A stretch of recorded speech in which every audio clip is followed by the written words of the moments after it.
same thing I was thinking when I woke up this morning and heard this story about Nike, which seems to me like the market could care less about it.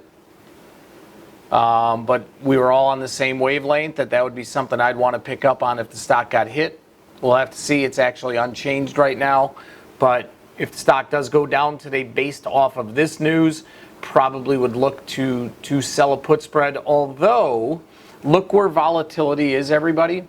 Okay, we want to sell a put spread when we think the stock has stopped going down, but volatility is also kind of expensive, right? So we can get more premium.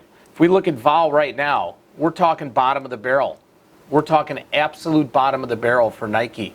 No pun intended with the keg story that I just talked about.